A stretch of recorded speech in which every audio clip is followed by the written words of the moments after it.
Hello, everyone! We were muted because I was a horrible idiot. How y'all doing? Welcome! We hope you are having a positive today. A positive today is what we're asking for everybody. We're gonna go around, let everyone introduce themselves, let everyone say who they are. Then we're going to be playing some What Price Glory, which is a game that I wrote, and I'll give all the spiel at the end. But first up, let's go counterclockwise. So we start with Trooper. Yay! Wait, hey, what's on the Zoom is what on is that's so practical. So then you know what order I know what I'm talking about. Anyway, hi everyone.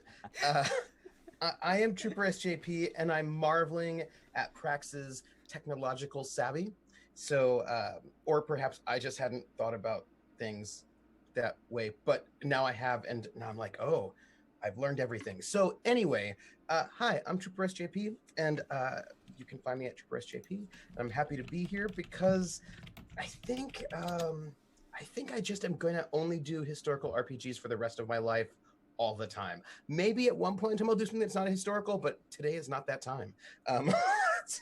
Today is not that time.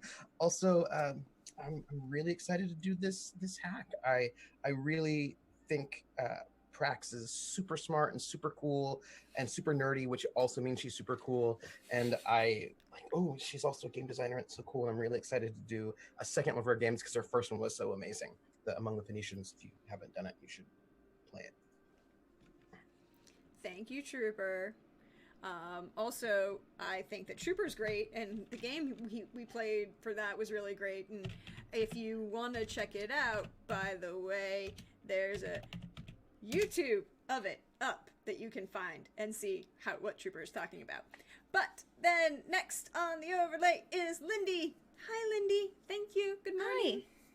Good morning. It is a morning. It is a sleepy morning. It's all like overcast and gray, but absurdly humid here today. So that was interesting stepping out on the front porch this morning. I was like, oh, it looks nice and cloudy. And, but I'm inside. I'm in the AC. I'm going to be playing a game with some of my favorite people, and I'm very excited to be playing a game. I needed to play a game this morning, and I could not be more excited about it. Yay! I'm glad you're excited. Hope that continues on as we get through this. And then last but certainly not least, Simon! Simon, hi, welcome! Hello! I'm Simon at Wandering DM.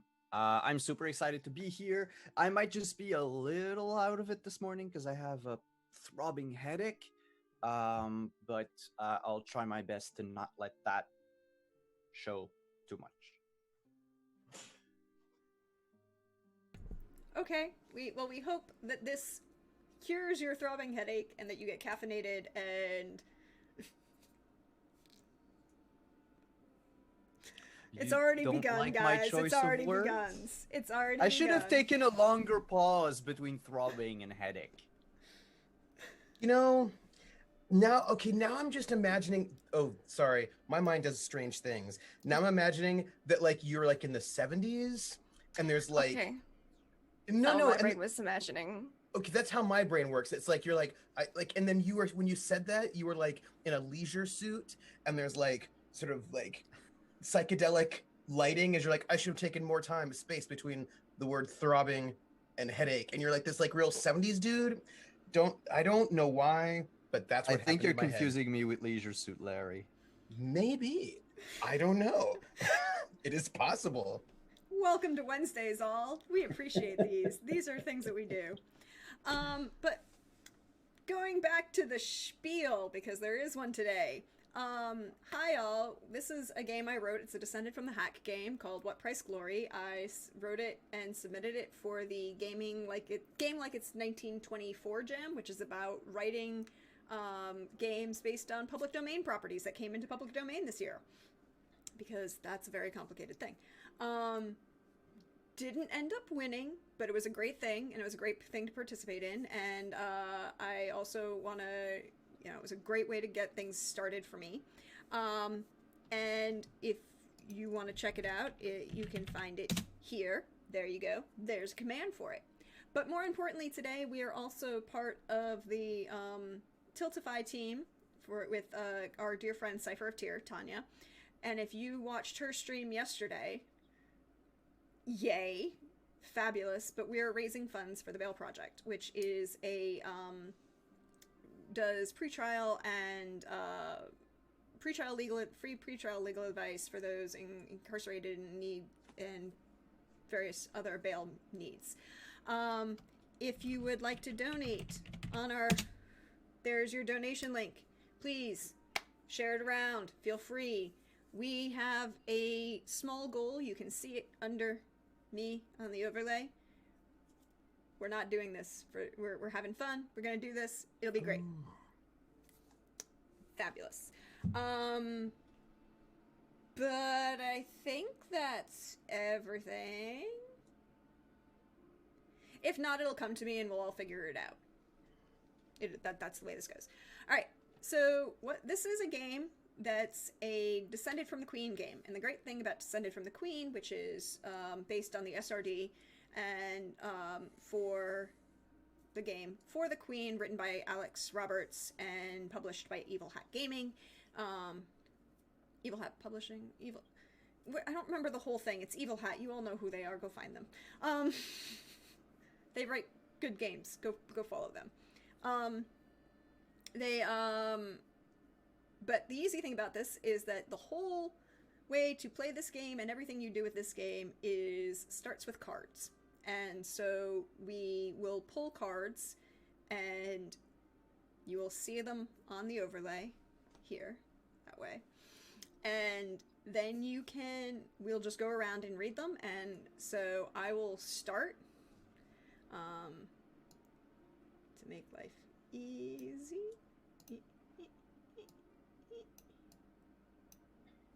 So the rules. You read these rules aloud, each player taking a turn.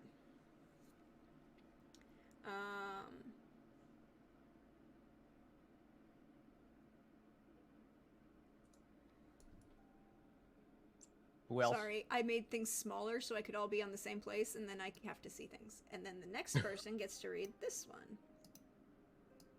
Who says, we'll just keep going around in the same order. Trooper, it's your turn as soon as I make it bigger for you. When a player draws a question card, they have 3 options. None of which involve murder. What? None of the options involve murder as far as I understand. Are you sure? At least not publicly. Okay. We do not condone, support, or perpetuate violence in the real world. But violins is different. Violins. Yeah. Violins are okay, says the cello player. Well, I mean, cellos are better than violins. I mean, that's a clear statement. Come on. I mean, everyone knows that. Okay, Lindy. Read it aloud and answer it from their character's viewpoint.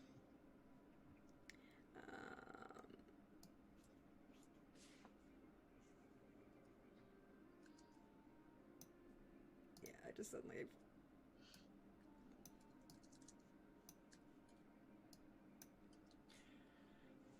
Pass it to the next player in turn order, saying, I'd like to hear your answer to this question.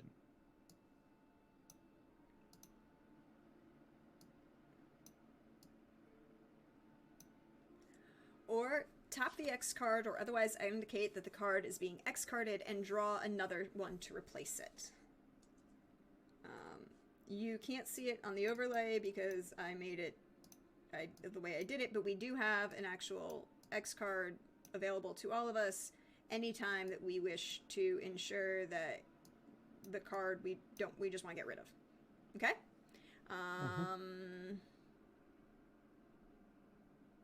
Cool. This one.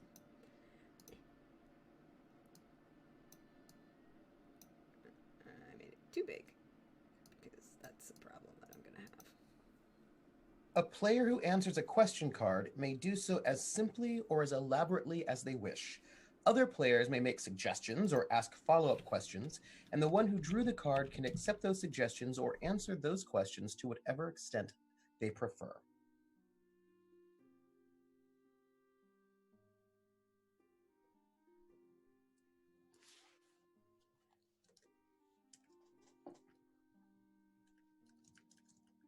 Player who receives a passed card may answer it, X-card it, or pass it the same way the original player did. The original player's turn is now over, and the player who received the passed card's turn will be over when they pass or answer it.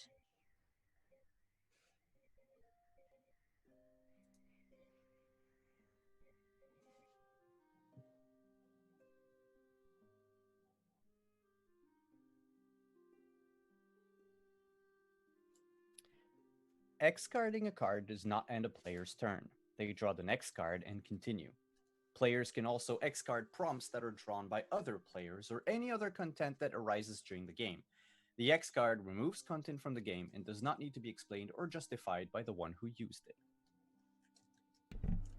So pretty simple rules. It's basically a kind of improv game, which is a lot of fun, and we do a lot of those here. So it'll be good. Which then I just recall...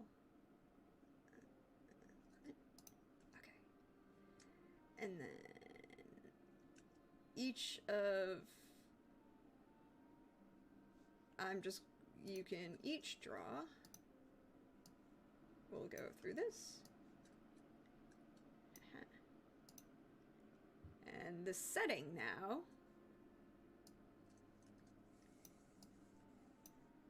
Verdun, France. December 1916.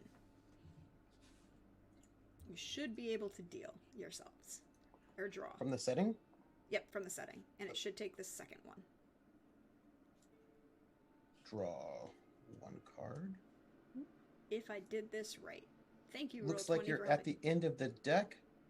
Let me cancel that. Let me just try dragging the draw. Looks like you're at the end of the deck. Shuffle the deck to draw more cards. Okay, so I don't know what it did. But I'll do it then. That was obviously Yeah, my fault. that is odd. And not Roll20. That's obviously me doing something wrong.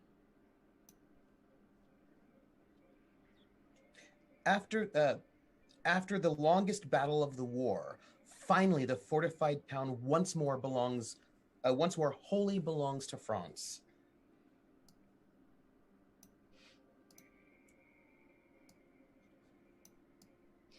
The Lion of Verdun, General Philippe Pétain, has been passed over as commander-in-chief in favor of General Robert Nivelle. Nivelle. Okay.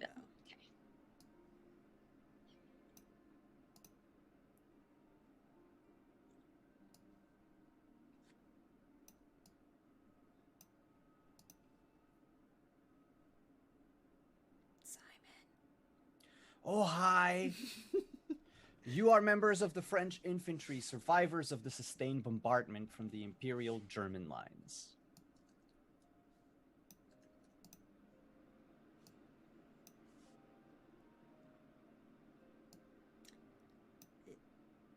Now the town looks to reinforce its defenses and take a moment to enjoy the simple pleasures of life once more.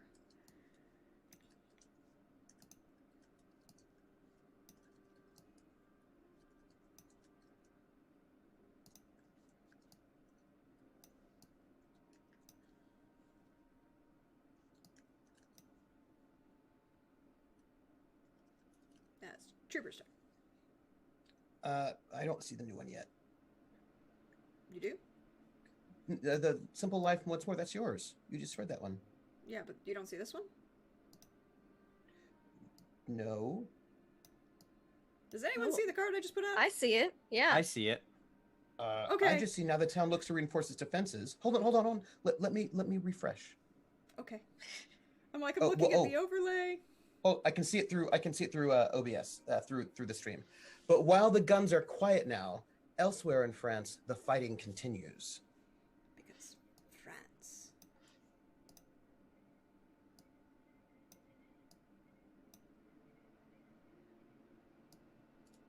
I'm good.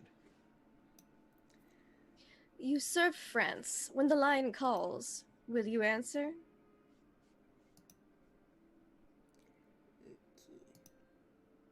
Cool. So we have a setting. We have the rules. Do we have any questions at the moment before we get started? We're all soldiers, yes? Yes. Okay. We I just are want to not. make sure. I kind of made this mostly historically accurate. In that, don't worry about the gender politics or anything involved. We're kind of ignoring 19 Edwardian gender politics in France. Well, then again, it's Edwardian gender politics in France. You could kind of ignore everything.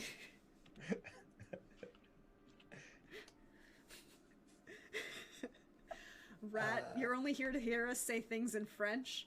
Well, you will be possibly a little bit less sad by that because I didn't put a lot of French in this one.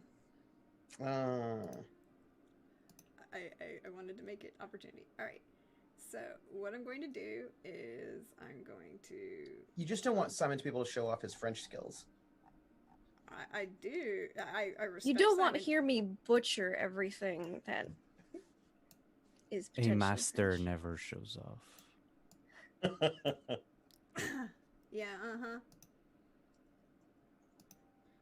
No, actually, my French is going down the drain because of how much how often I speak English. Oh. Okay. Yeah. All right. So you should now be able to draw? Question mark? I see a card up there on our map. Yeah, that's the one we're not dealing with right now. Oh, okay. That's the... Yes. Who's the next one to go? I think it's Simon's turn, actually. I believe. Mhm. Yes. Yep. I will draw one card And then put it out there. and then put it up on the overlay. Yay. All right. I can't resize it, unfortunately. It's okay, I can. I got that. Thank you. During a bombardment, you were rescued by another soldier. Why did that anger you?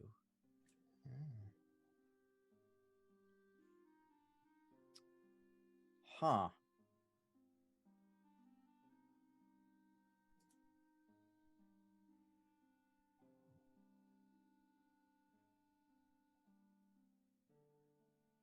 Just for clarification, it's we were getting bombarded. Yes. Full disclosure. This is where I put on my teacher hat for like 5 seconds. Or a little bit longer.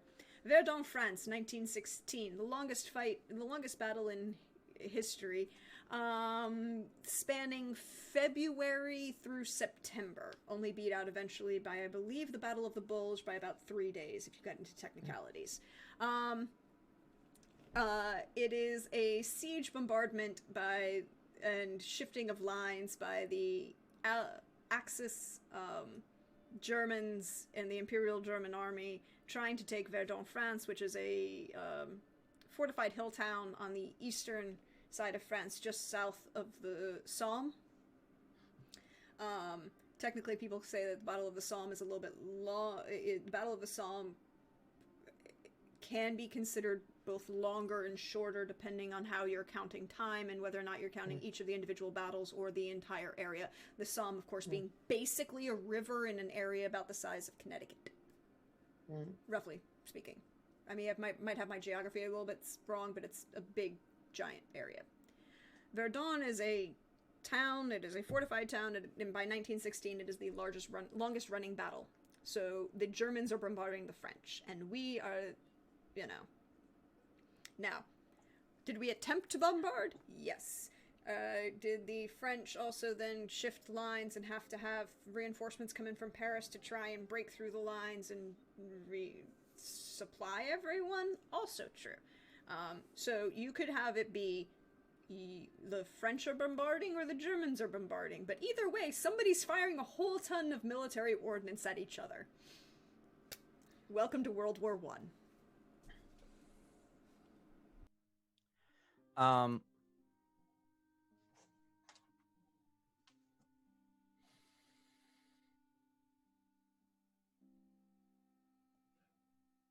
I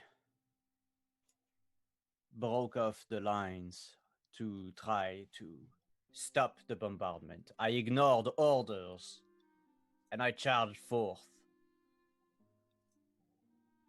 And another soldier held me back.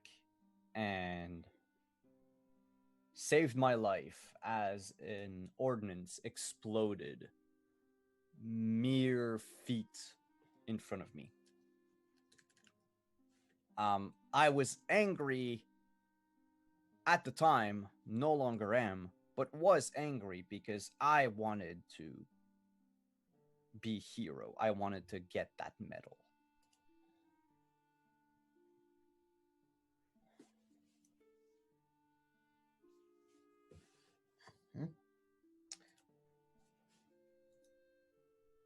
What happened to that soldier?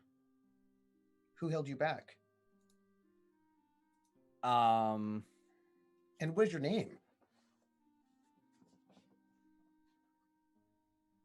My name? Mm. Let's go with you said 1916, right? 1916. Yep, France in 1916. If you don't have it right off the cuff, it's okay. We'll come to it because there are a lot of questions that basically build the characterization as you go. Oh, no. My name is Rogatien Poitras.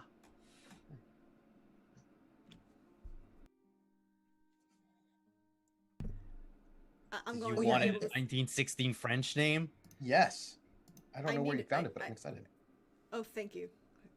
I appreciate the spelling it on for me in Zoom so I can put it Yes, on I spelled it on I, Zoom. So I was hoping that would help me, but it really doesn't. So Rogatien for Poitras? everyone in chat. I'm gonna call you Raj. Raj. I mean, we also have the question of, are you, because I'm fully going to embrace the fact that I learned French from Provence, so I roll my R's actually, so Rogatien Poitras.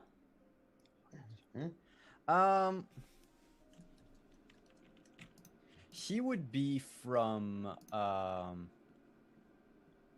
Gascon. Ooh. He's got that Gascon fiery warrior blood in his vein. The ignoring hoarder, hot-headed. And yeah, I think I'm gonna go with that. I have And what happened to that soldier? Mm-hmm. I couldn't see his face when he rescued me. He basically came up from behind, grabbed me by the shoulders, and pulled me back. And said something I don't remember because they're ringing in my ears. And he just went back into the trenches, and I don't know who he was. And I think in some way, like I owe him thanks and I owe him my life. And unless I find him over the course of the game, it's going to be something that's gonna haunt Rogatien forever.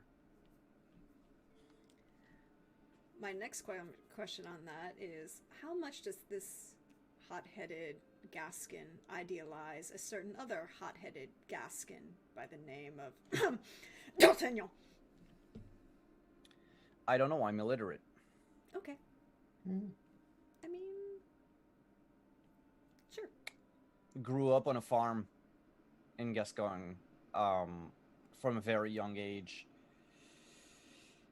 Was homeschooled in some ways, but then from about 6 years old, I had to help out on the family farm. My parents were poor. Probably some level of literacy, though. It's the only thing that people kept after Napoleon. Oh, as a general rule of thumb, people did, yes, but not in my case. Also good to know. Good to know. Anyone else have any questions? Alright. Then I'm going to deal 1 to myself. Sorry, it's a little more complicated for me. Because I'm also the DM, and therefore... Why am I doing it this way when I can do it this way?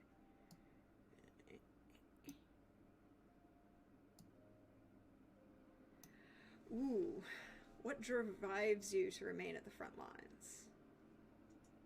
Ooh. I think it's a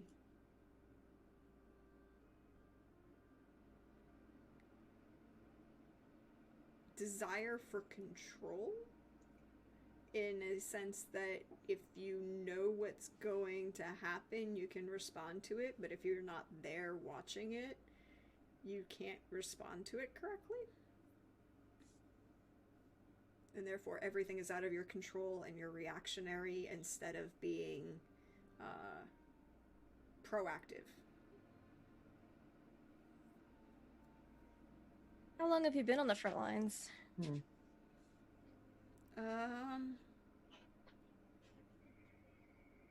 I think actually since the beginning of the war, like one of the first divisions called up in 1914 as part of the blockade against the Imperial German advance. You said that that having control is important to you. What kind of family background did you come from?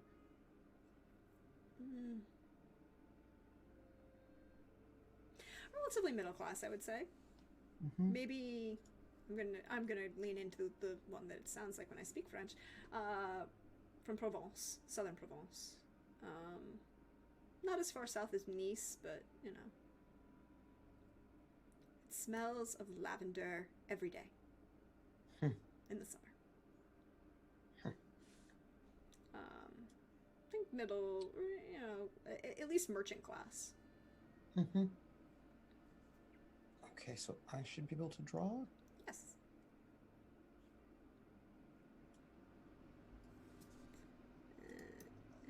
All right, I cannot. Something or someone other than patriotism led you to joining the army. What or who was it? My name is Bruno Bichat, and my mother was from Morocco, and my father is from France. And my father was he'd been a soldier. And I wanted to sort of prove myself as French, right? People don't necessarily, not everyone, I mean, if you speak French, then you count as French and everybody, like all that, but not everybody treats you that way. And so I thought that if I joined the army and I fought for France, that then they would see me as a citizen and maybe treat me more like a citizen than they do. So it wasn't really necessarily for patriotism, but I don't know, to belong or to be seen, to count.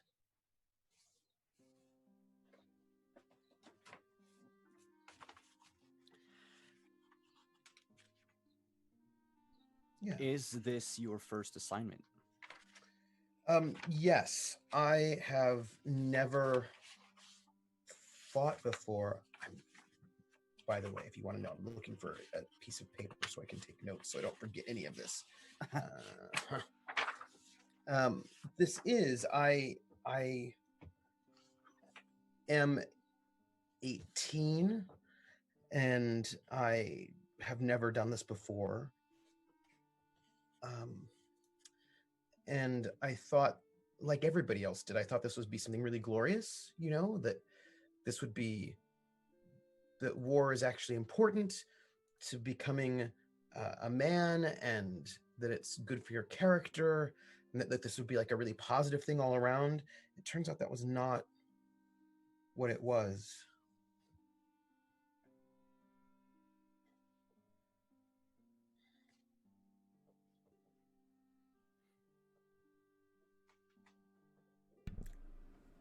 Do you regret your choice? I don't think I can think about that.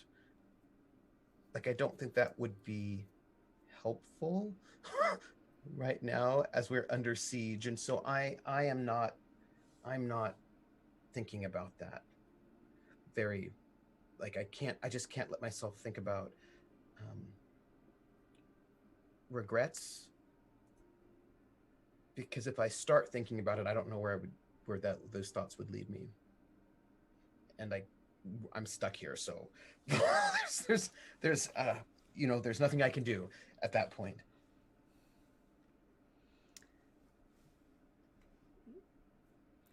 All right, Lindy.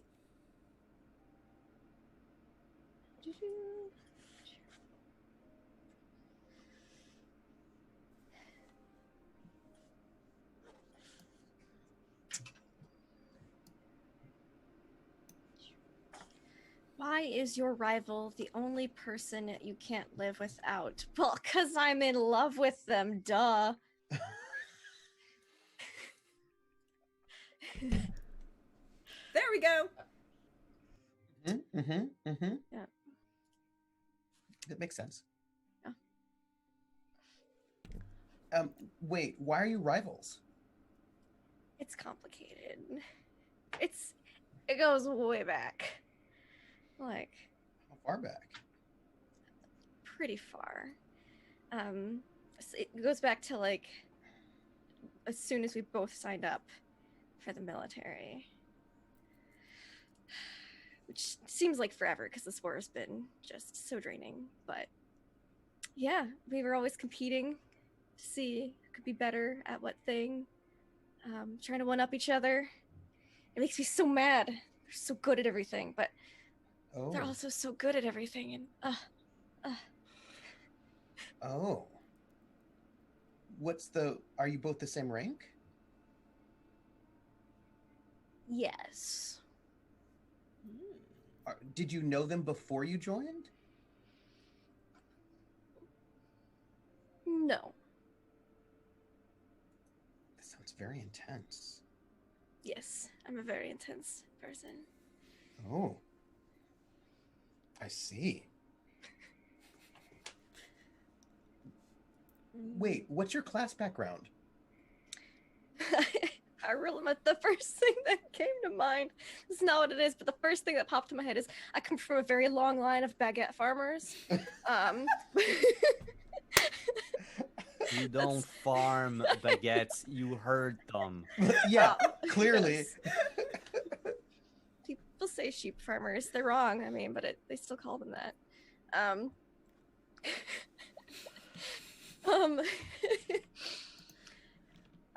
No, my social class is Barbarian. Cleric. mercantile. Merchant class. Upper middle class. Oh. I'm sorry, I just need to ask. I'm a little curious. Is your rival super handsome? Like, I just feel like I need to know information about this person. Oh yeah. Yeah.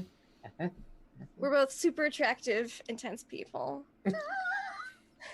Are you I feel like you have like stormy eyes. So much. Are you competing for social standing or the attention of someone else? Ooh. Are like you competing on a battlefield? Or is it a Legolas and Gimli who can kill the most people at Helm's Deep, or is it you're fighting over a girl? No. It's more the first one, you know, honor and glory, that kind of thing. Who can be the best? Does that tie to my next question? Do you have a kill count that you are competing against each other with? Yes. There we go. Oh, I don't know if I've killed anyone before, because it's always so, it's just like, it's so maddening, you're just sort of shooting and you don't know if you hit anyone or not. Maybe I have, I don't know.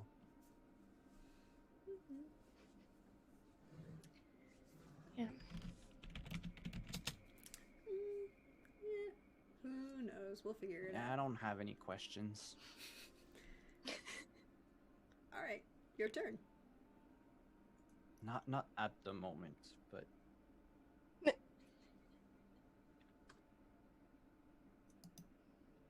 Okay, Simon. No, yeah, isn't it I'm your trying turn? to. No, it's your turn, Prax. No, Lindy, then me. Yeah, Yeah, that's it. Lindy just Lindy. played, so it's your Yeah. turn. Slindy. Wait, no, Simon. it's Lindy, Simon, me. Yes. Oh. We're going counterclockwise. It's D, Trooper. Trooper, me, Simon. Oh. Yeah, around the overlay. What Mhm. do you miss Okay, most? Wait, give me 2 seconds. I can make it bigger. Yeah, but I can read it while you. No. Prax, you haven't Okay. gone yet. Yeah, she is. Yeah. Oh, I went. Yeah, Provence, and then you. Lavender Fields. right. Lavender Yeah. Okay. Fields. Right. What Okay. do you miss most from home? Why is everything that I have super fucking dark? I don't You want can very pass it dark if you shit. choose. No. I just need to like get my brain into like another gear and not try to like sad boy it up. I mean, so you're going against Brand, is what you're saying. It's very hard. Oh, okay. Um, I mean, if that's the case, you can change that background if you need the help. no. It's just I have like, go-to dark things in background that are very easy to play on and stuff. But what do I miss most from home? The boringness of it all. Hmm. I didn't think I would miss it when I enrolled. I wanted something more lively. I wanted to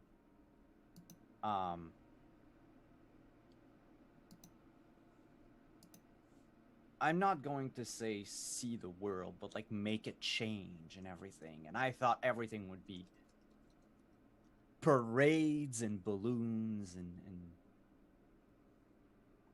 not what that not what trench life is like. And I was bored back home, and that's why I left. And at this point in time, God, I would give everything to just get up at 4 a.m. and go milk the cows.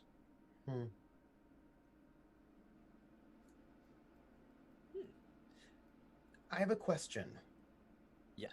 You're fiery, but you were bored back home. Yeah. Those two things sound like they would cause trouble. Yes. I'm not going to lie, the violent aspect of war sort of called to a certain part of my personality as an outlet of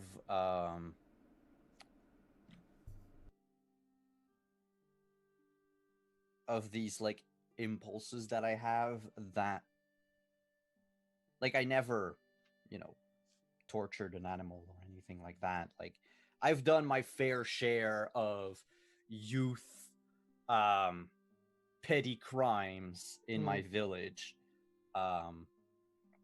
I've tipped over a few cows in my days is what I mean. Were you popular? Did you have like a gang of boys? Like if you're tipping over cows, like how big of a How big ladder were are these you? cows? Yeah, we were 4 hooligans, like four mischievous guys. And I wasn't intelligent enough to get into university. Well, first of all, I don't even know how to read and everything. So one of them left for Paris. Another one joined, but is not in Verdun at the moment. And the third one, I learned about him in a letter that my mom sent me after war started. He died of cholera. Oh.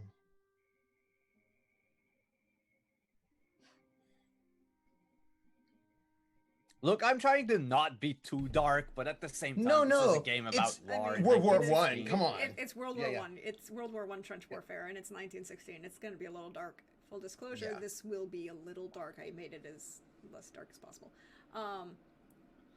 But yeah, this and so yeah, there was this, like, I saw it as the parade, as the medals, the recognition and everything. I also saw it as a way to advance my station in life. Mm-hmm. But also, like, I really want to punch those bastard Germans in the face. Mm-hmm. Like, just to, like, but I thought it would be. See, when I was young, a lot younger, me and my friends would play with these wooden soldiers, recreate Napoleonic battles, or what we thought was those battles, and it always ended up with like a duel between like the generals or something. And as all the rest of the infantry around would watch and all that, and I thought this is what it would lead to. Not having to dig for fucking 7 hours a day. Yeah.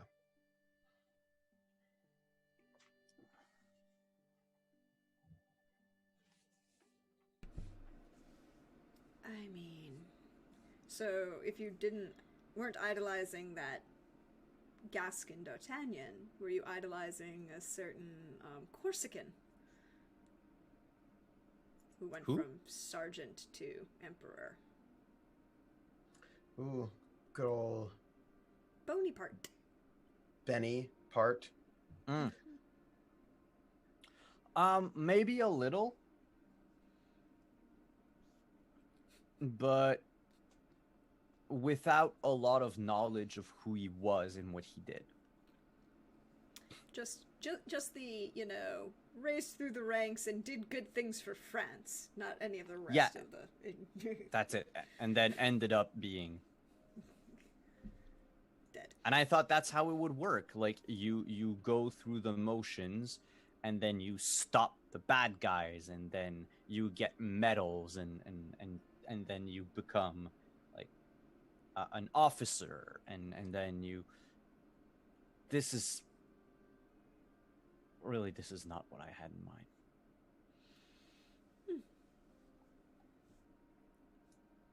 Anything else?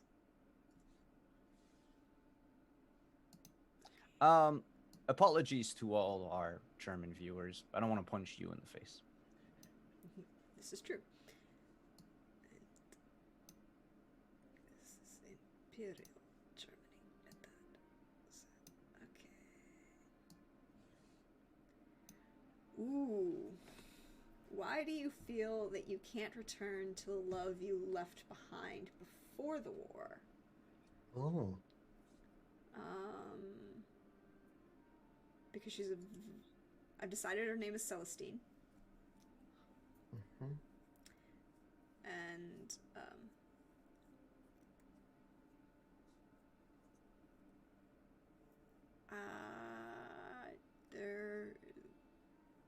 it wasn't love she found.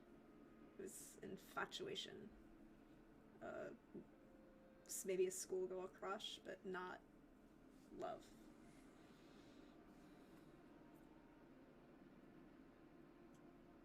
So, you are in this mixed gender unit with us, which is pretty exciting. I think it's one of the first we've ever had here in France, and it's of course done because we really need the people, and it's like this really big moment. How do you feel? How did your love feel about you joining this unit? Or the person that was your infatuation?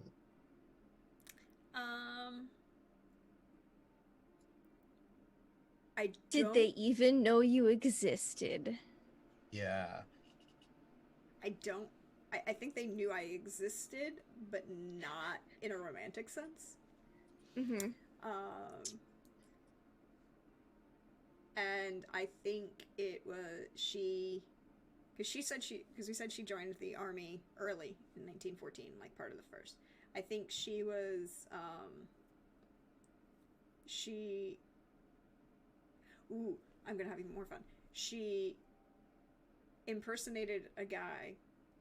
Impersonation is an important. She dressed as a male to get into the army in 1914, and then,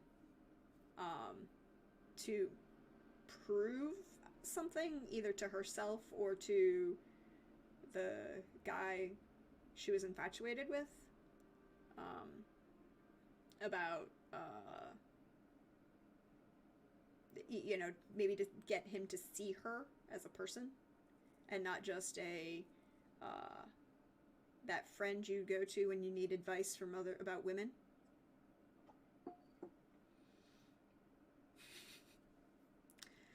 It's like, and but she found that she was oddly good at military tactics and military life, and it wasn't until she needed to at some point during the siege of Verdun that she revealed that she was a woman, and then just continued as a woman in this unit.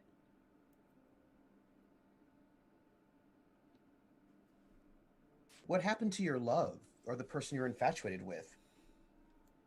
I think she doesn't know. He also joined the army, but in a different unit, in a different station, so she doesn't know where he went. But at the same time, she doesn't...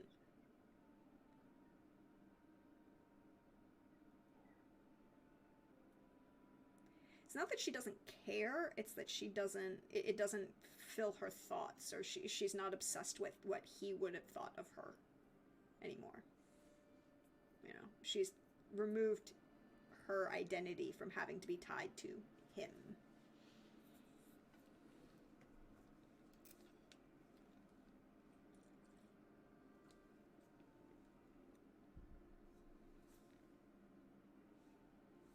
All right. That's me, yes? Mm-hmm. That's you.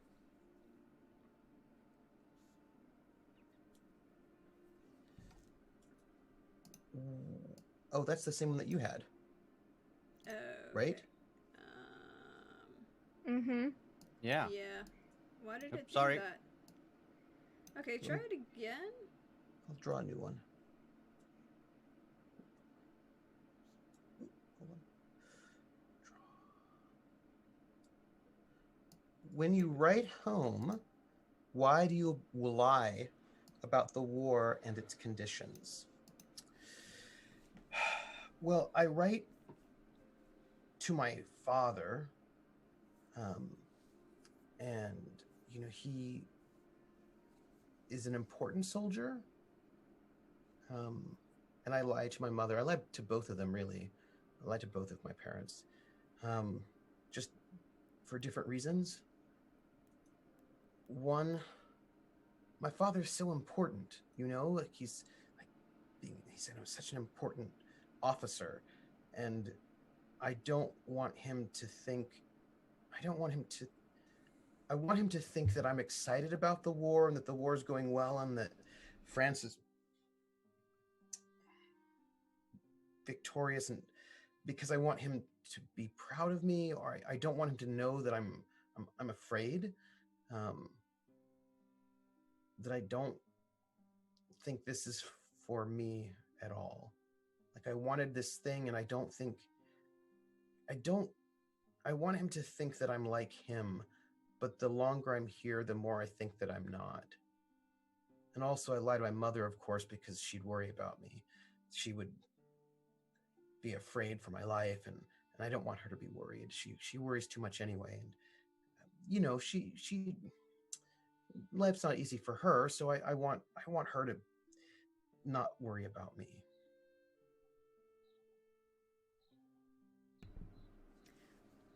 Are you an officer? No, I'm not. I wasn't able to be an officer, so I'm not. Maybe if I were an officer, it would be different. Maybe I would like it better if I were. I mean, I think I could be an officer. I think I could be a good officer, but I'm not. I'm a sergeant, though. That helps. But All the respect to your non-coms. But again, I've not been in the service too long, and I don't know. Maybe one day.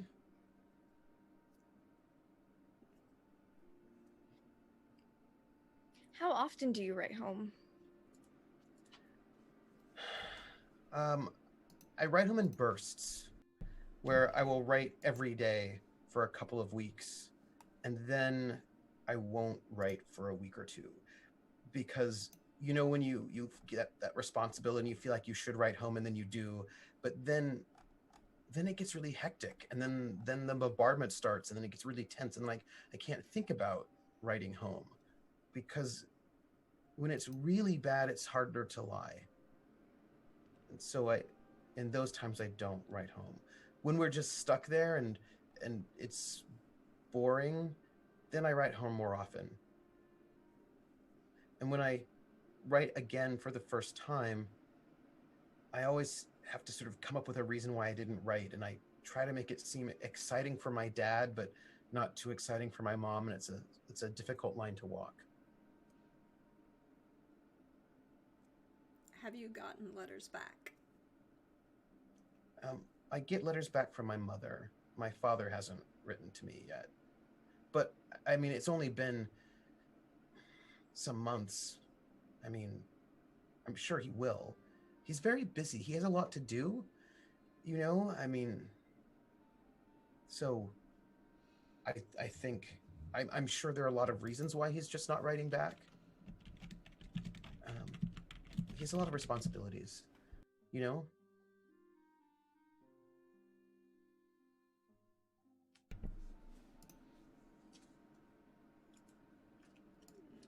What do you mean, Team Sad Boys? No, we're fine. I don't even know what you're talking about.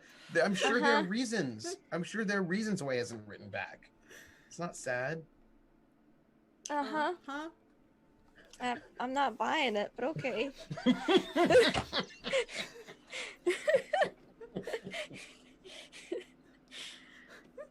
So there's this bridge. It's a really great bridge. If you wanted to buy it, I can sell it to you. I heard you were trying to get rid of swampland in South Florida the other day, too. That's true. It's true. Mm-hmm. Mm-hmm. Mm-hmm. So, Lindy. Of course I get the rival card again. Oh, yes, you do. Yeah. Why do you and your rival compete against each other? You know, I think there's a few different reasons for this that may or may not be connected. You know, it's more hypothetically, because this is from my character's perspective. So my character's name is Colette DuPont. Mm-hmm. And she competes with her rival. She's partially maybe for that officer position that opened up pretty recently. Could be because, you know, kind of realized my crush on them. Could be like some awkward flirting going on. Like, oh yeah, I'm gonna one-up you. Like, just not terribly mature flirting of one-uppance. Just different reasons. You can do, I can do better. I can do better. Mm-hmm. How does your rival feel about you? I don't know. Oh. Awkward. I've been trying to become friends with some of his friends so I can ask what he thinks about me, but you know, we're in a war, so it's a little busy. Wait, which one of the units your rival? Do I know your rival? Do we know your rival? You might. Huh? His name's Pierre Jean-Claude Van Damme. Oh. Oh yeah. An Belgian. Alsatian. Oh, I thought it was Alsatian. It's Belgian. Yeah, that's true. Mm-hmm. Yeah, no, we he's know him. Flemish. That's even better. Oh. Yeah, we know him. Oh, you know him? That's cool. Mm-hmm. Interesting. Hmm. He's your rival? Yeah, Huh. it's just the jawline. Mm-hmm. Huh. Does he know that you're a woman? Yes. Because we signed up at the same time, and I showed up to the recruiter in my wedding dress. In your wedding dress? Yes. I feel like Did there's a you- little bit more of a story there. Yeah. Well, Who did you leave at the altar? And why do they look like Richard Gere?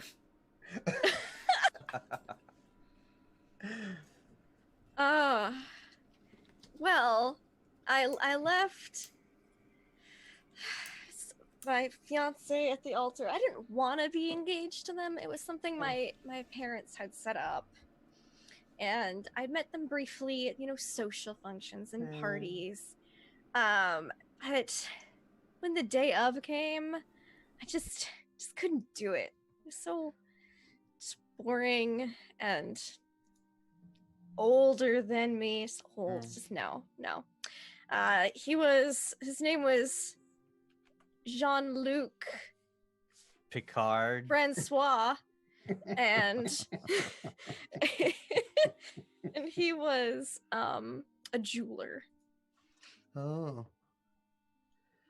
I don't mean to pry about Pierre. Sure you don't. No, I don't. I'm just curious. That's why you're asking questions. Pierre and I, it's like I'm not really good friends with him or anything like that, but I mean, he's very hardcore. Yeah, he is. Do you think so? Last week you beat him on the kill count. I did. I heard you talking about it. Yeah. How do you think he feels being beat by a woman? I don't know if he's into that kind of thing or not. So he's pretty hardcore, but sometimes those are the types that,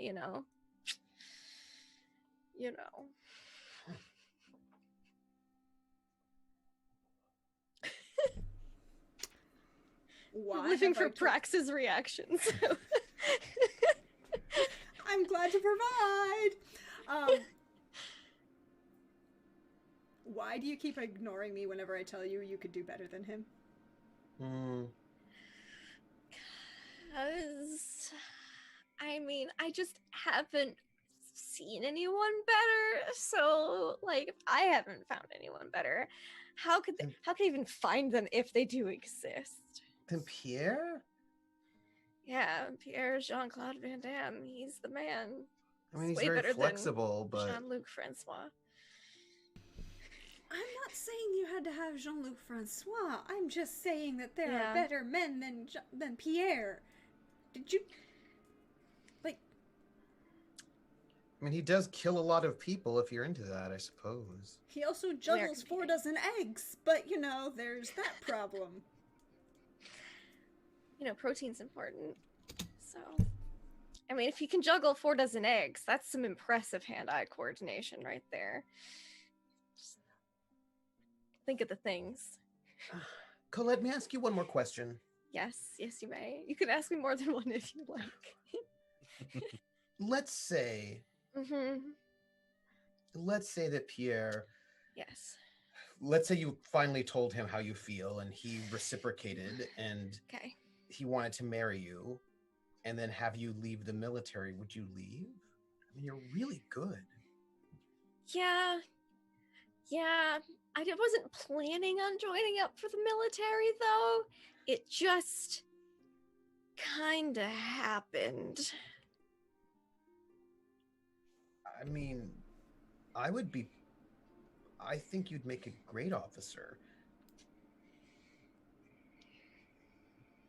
Well, my heart's not set on any one thing in particular. I'm just kind of going with the flow and seeing where life takes me. Okay.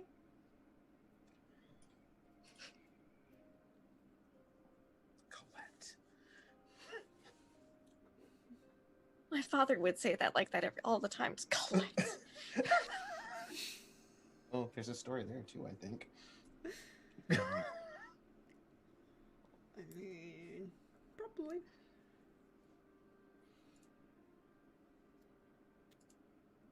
Is Simon? It's me. I thought we were following the Zoom order, so I've had Zoom opened. Yeah, me too. But then I realized we're not following the Zoom order. We're following the overlay order. Yeah, like you do. What? I thought it was the same. Oi. No, it's not. Colette. Boy. Oh. Okay, hold on. Let me make it bigger.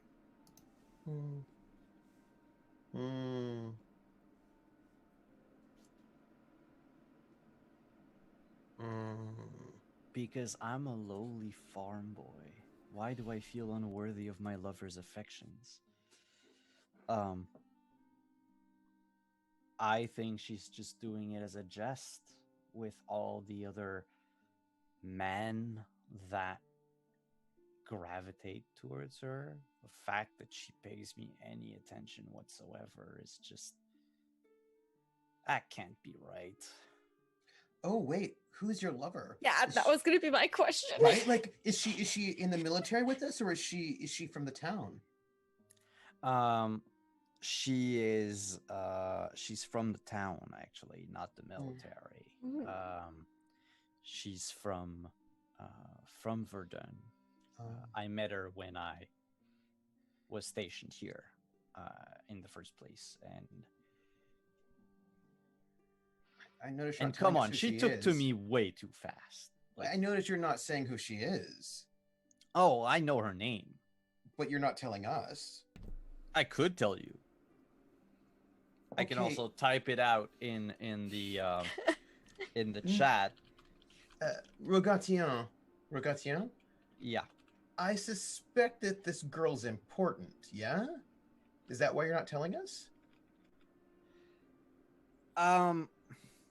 It's because I've heard some of the soldiers talk about her being a camp follower. Oh. A fille du roi. Do we know her? Are you... I mean, if you've ever prowled the streets of Verdun at night, you might have seen her.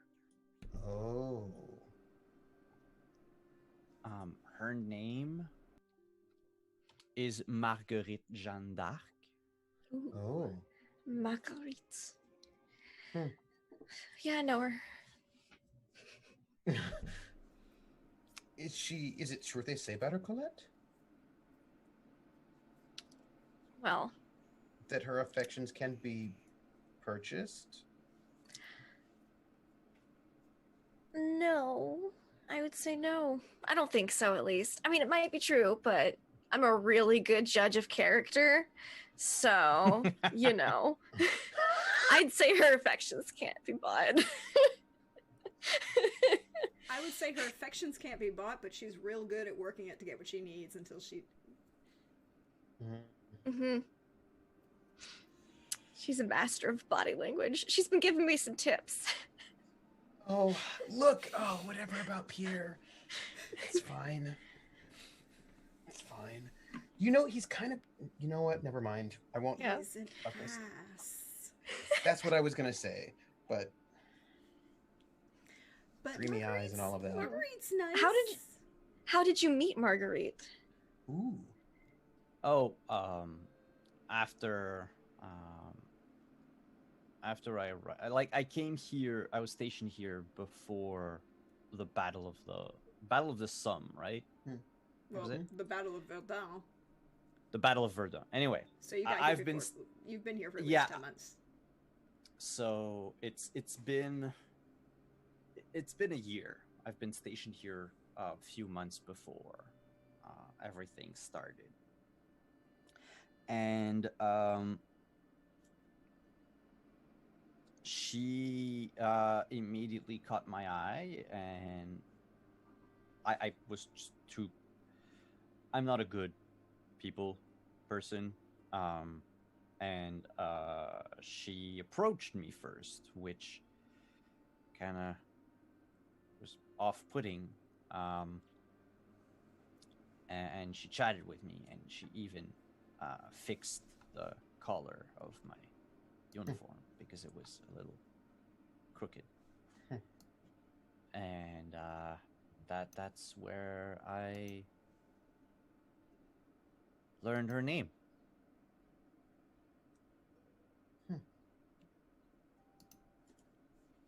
But I think she's just a very friendly person because I've seen her approach other soldiers. And sometimes at night she's like surrounded by people at the local pub. What did she give you as a token of her affection? Chlamydia. No, I'm kidding. That wasn't her, surely. It was too easy. She actually gave me a daisy. Which is in French a marguerite. Oh. Which is why Daisy's a nickname for Margaret. Yep. Oh, okay. Okay. Learn something As is new. Peggy. Don't ask me why. Margaret Well, I has- mean, it's like Richard and Dick. Like, Yeah. I never understood how you can butcher a name so bad. That had to do with spelling problems and font, calligraphy font. The Peggy is the one I don't know. Yeah. But, one last question about Marguerite. Yep. What would you do if you ever found out that she truly, truly cares for you? Ooh. I'd beat the fuck out of everyone who talks to her. Okay. That makes sense about you. Nah, that's a vile route. Nah, okay. Good to know. Raj, I do know that about you. Okay.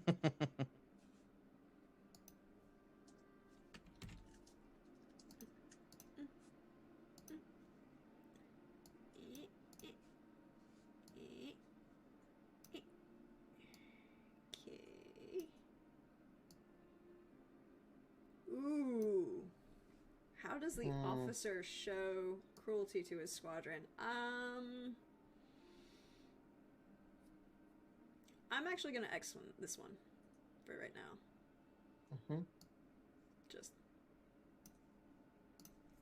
not in the mood for it. But I get to take another one.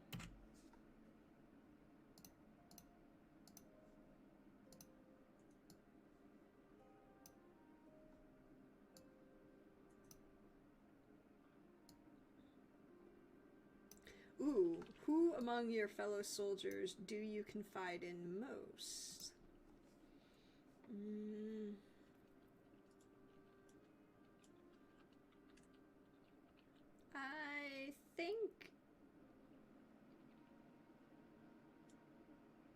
I think it would be Colette. Probably. Because I think it's What do you confide in? What do you confide to her? I mean, what do you tell her that you don't tell us? Well, you're guys. I'm sorry. And I've had to pretend to be a guy for like the last year and a half, 2 years. It's a lot easier to talk about things with another woman who I don't have to hide that with. What kind of things? I mean, Emotional you always seem very together.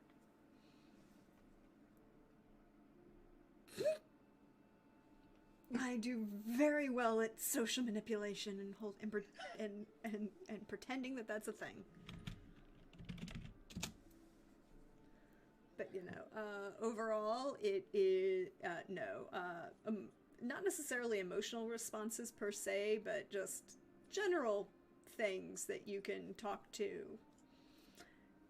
And I think it started with a conversation that began with, Pierre's really not good for you, right? We can find you someone better. I get that you want to have that competition and be respected. Trust me, I get that. I joined the army because I wanted to be respected by a guy. But I joined because I was running away from a wedding. So yeah, and I think it just kind of went from there into more personal stuff. Girl talk. Exactly.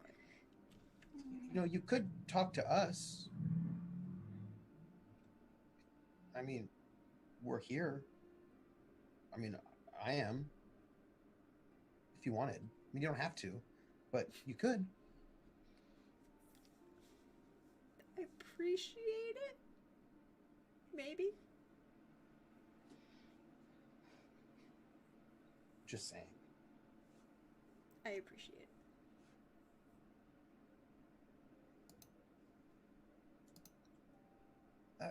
Colette? Mm-hmm.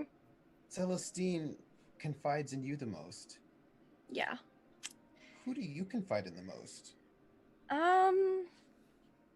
That is a good question. I think she confides in...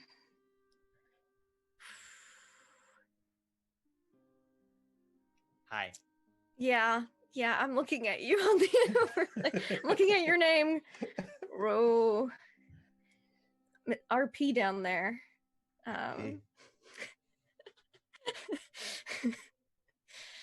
Mr. Poitras. You love bad boys, don't you? That may be. I mean, at least he's better than Pierre. That's true. Yeah, That's she true. confides in him the most. There's a reason she was hastily engaged to a jeweler. It's old and boring. Yeah, probably him. So she confides in the most. He gets it,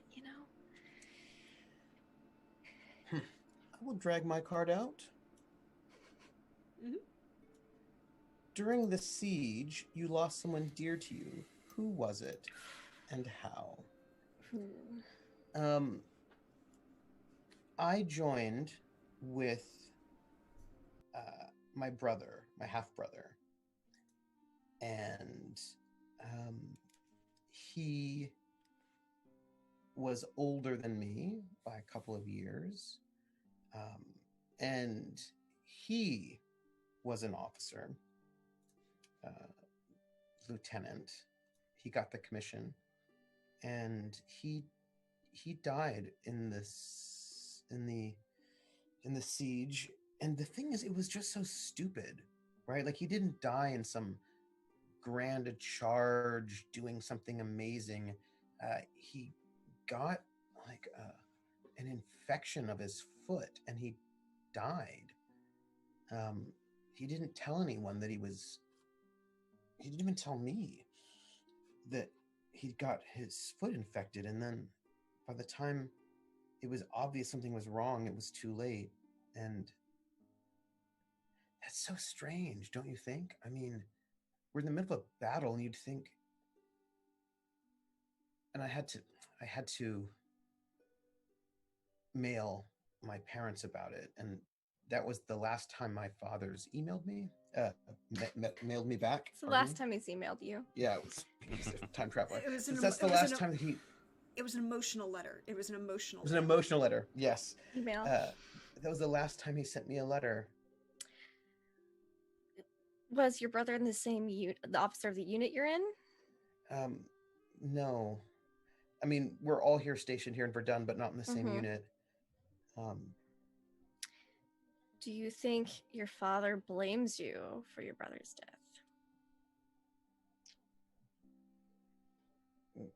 I'd like to think not. I mean, if it were something different, I could have maybe saved him. Do you know, like if it were like a bullet or you know, a German soldier or something, then maybe I could do something. But I also didn't even know. He never said anything about it. I mean, he was very proud. Like,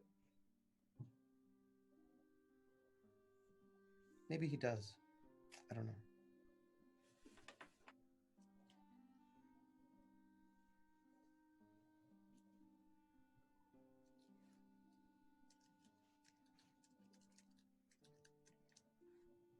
I'm thinking of something, but I'll leave it for later. Hashtag sad boys in denial. I have to change a thing. Excuse me. Because someone very kindly pushed us over. Thank you. Thank you, Itis. Thank you for that $500 donation. We appreciate it and so wow. much. So means I have to change the donation goal and raise the donation goal, and all of this is benefiting the Bail Project, and so that, and we are all helping as much as we can, and we are glad that you are here, so thank you so much. We really appreciate that. Cool. That should... Thank you, ODS. Okay. That should have... Did that not do the thing? Eh? I don't know how to update anything. I don't know. I thought offer you did. my emotional support. I do not offer my technical support, but I offer you positive technical vibes. Oh, okay. Haha. There we go. I figured it out. Woo! I'm still learning all of this, but thank you so much. I really appreciate it. We do really appreciate this. All right, I'll draw a card. Yep. Eh. Oh. Okay, wait, hold on. You lead us. Does this mean I got promoted? Yes. I got that Not promotion. necessarily. A platoon, you don't necessarily have to be an officer to lead. Okay. You should be a lieutenant, like a second lieutenant in charge of a platoon. You a platoon leader? Not a platoon, or not a. But you can also have a spec off. They wouldn't. You'd have a non-commissioned officer who's also leading the platoon, but you'd have like an officer in charge of platoons, certainly. Yeah. I mean, it's also Verdun, France. You're kind of out of officers. That's probably also true. Some of them are dead of gangrene, is all I'm saying. And some of them are dead of other things. Like my brother. Oh. It's fine. Oh. I'm not a sad boy. I'm in denial. You're such a sad boy. You lead a small platoon. Which of them are you closest to, and why do they love you?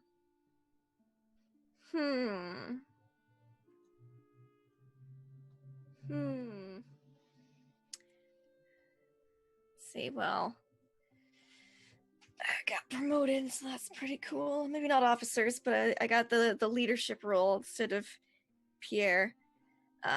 Yeah, he's really happy about that. I'm closest to Pierre, and he loves me because I'm just so awesome. No, that's not the answer. Which of them are you closest to? I think I'm closest to... Well, I confide in Mr. Poitras, Mr. RP down there the most. So maybe we hang out a lot. Maybe like drinking buddies. So I'm closest. I don't know if you're closest to me, but I'm... You're my buddy. You're like my best bud. Why do they love you? I don't know if they do. I do. Oh. I just think it's really cool that you're this badass woman. You know, like you're really good at what you do. You're a great leader, and I've never been in a unit with women before, and like I think it's pretty amazing that you are able to be so great even when people never expected that of you. Like I can't imagine it can't have been easy, and that's pretty amazing. A lot of push-ups, a lot of notches on my rifle. And you keep us safe. Try. The fact that you didn't court-martial me for disobeying orders. I couldn't court-martial my drinking buddy. Who would I drink with then?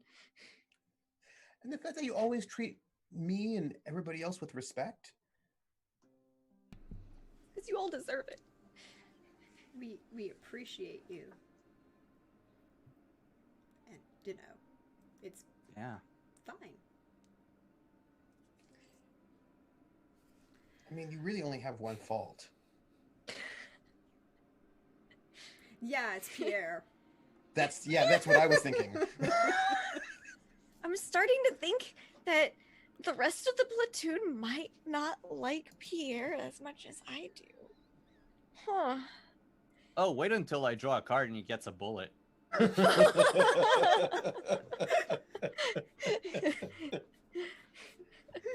You know, Accidentally discharged. Oops, how did that happen? Oh no, accidentally discharge is part of Mean Marguerite. So She's totally into you, you know. She's like, you're do you her like favorite. do you like leading?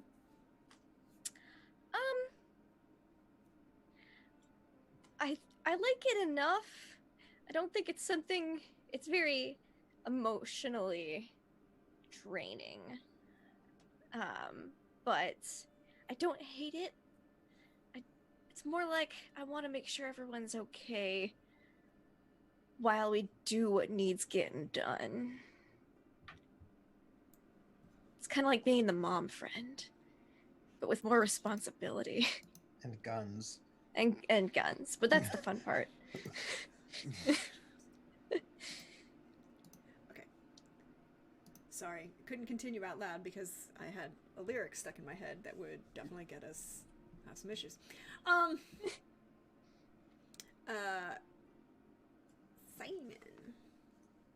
Yee. Oh, that's the pour toi. I'm going to do a draw. Mm-hmm. Yep. Uh-oh. Oh. There Hold on. is... Why is it Okay. Why is it not? Why can I not? There we go. Resize it? Yeah, it was. It wouldn't give me the resize arrows Rude. for some reason. Rude. Yeah, exactly. There is a new sergeant just transferred to Verdun. How Oh. do you know them, and why does seeing them upset you? Ooh. Well, you remember that friend of mine who joined the army, Yes. Mhm. but wasn't stationed in Verdun. One of your 4 buddies. One of my 4 cow tipping buddies. One that didn't die of cholera. The one that did die of cholera.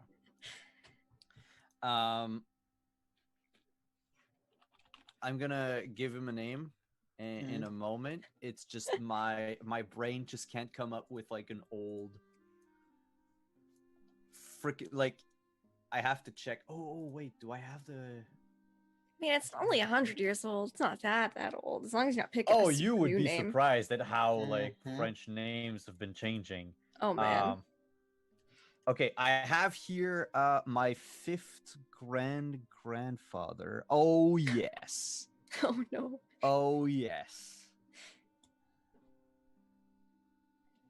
Yep. I will forever tarnish the Oh no, that one died in 1900. That might be a little too old.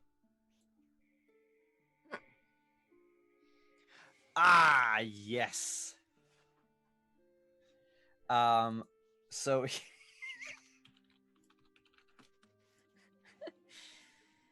there we go in chat. Edouard est vierge. Mm. Nice. All right, Eddie. By the way, Edouard est vierge, the last name, Tivierge, is a homonym in French for little virgin. Colette definitely calls this new sergeant Sergeant Ed, and it definitely pisses him off. But yeah, so what upsets me is that Edouardin, sorry, Grandpa, is now a sergeant, and I'm not. Ooh. Oh. Oh.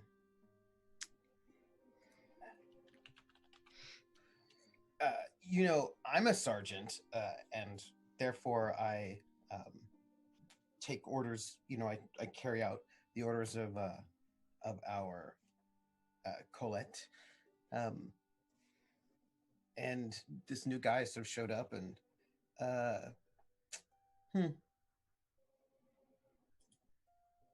he's a bit of a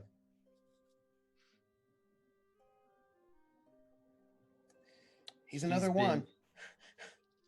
Yeah, he's a climber. Yeah. And I also don't like that the first person he met with in Verdun was Marguerite. Oh. He seems to spend too much of it because he's a sergeant. He's allowed to have more free time than we do in the trenches, and he's spending too much time with Margaret, and I don't like that. Look, can I ask you a question? I don't want to pry into your personal life. Yes, you do. I have a question for you too, Sergeant. We all want to pry.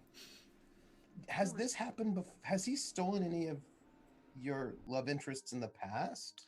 Oh no, he used to be the you know, like there's a social hierarchy in any gang of boys and all that, and he was basically at the bottom. Oh. He was the friend who, like, we were friends with out of pity or something. So were you Sirius Black or James Potter to this Peter Pettigrew? I think I don't know, Simon likes Sirius Black a lot. Yeah, I would say Sirius Black. Okay, good. Just not any no. Just checking. So there was a kid that you all treated badly, and now he is doing really well, and you're upset about it. It's not that he's doing really well. It's more that he's doing better than me, and also seems to garner the attention of Margaret more than I. She has a thing for rank, apparently. Telling you, she's into you, dude. I don't know. She keeps seeing all of these other men, and like she's very nice. She lets them stay over when they're too drunk at night, but well, I mean, it's what happens when they always leave with less money. It's true. It's true. She's a good singer, though. And pickpocket. We don't need to tell him that part, Colette. Okay. Also, I have a question for you, Sergeant. Yes? What is the penalty if I accidentally discharge my firearm into another sergeant?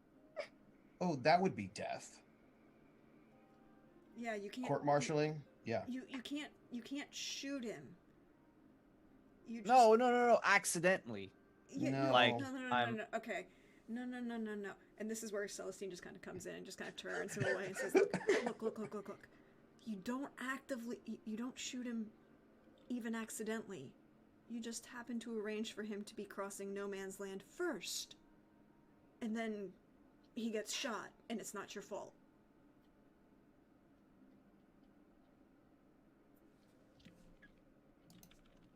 Seems so much Seems less like a lot of personal and trouble. satisfying. It's not the right thing to do. you don't get caught. I know, it's The just guy goes there's away. a part of me that's angry at him, Sergeant. Right. I feel like there's unfairness in the world, he says, like in the trenches of Verdun. But this fellow hasn't done anything to you. I thought I'd be a sergeant by now. I thought my heroism and my no, I can't say following orders. I haven't been following orders. No. No. And you did have some pretty stiff competition in this group. It's true. I can be as stiff as any other man. But the competition Can is you? fierce. Look, Rojatien, you just have to stick with it. And don't think about this guy. I mean, I think that way lies a bad path.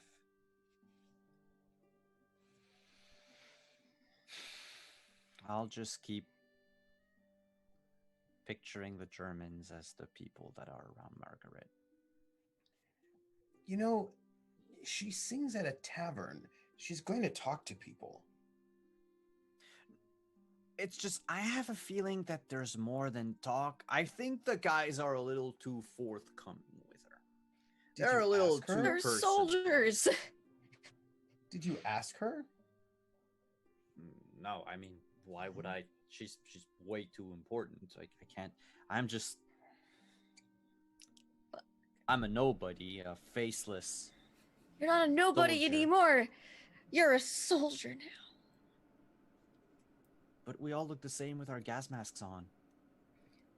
Hopefully. I mean, you can tell the difference. Wait, gas masks? Was it? Mhm, Yeah, yes. First World War? Yeah, okay, Yep. yeah. Yeah.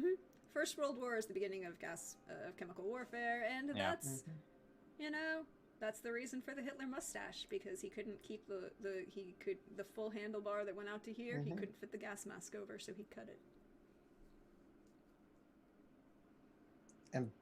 But I still gonna have my handlebar. I mean, like I'm still. Yeah. Like, I mean, I'm the you facial know, I hair mean- works for. Only that person did that, but that's the reason for why he had that mustache. He also survived being gassed by the British 3 times, so Shame. yeah, pretty much. Mhm. But I think that's a good place to take a break, get Oh. some refreshments, get some water, get, bio, do all of those things, and we'll be back in about 15 minutes, maybe a little bit less, and we will see you in a little bit. Water.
Hello all, and we are back. Welcome back. We hope you are refreshed. We hope you all had fun. We're going to continue playing some more What Price Glory. It is a Descended from the Queen game set in Verdun, France in December 1916. World War I. And we are also raising money as part of the team for Justice, Peace, and Freedom, created by our dear, dear friend Cypher of Tyr. And we met our first goal. Thank you. Ode, I can't read. Odias. Odias. Thank you. Sorry, I can't read right now. For that wonderful donation, and we're gonna keep going. I think it's my turn. Yes, we ended with Simon and his wonderfully complex. Hold on, things moved and it was not intentional. There we go.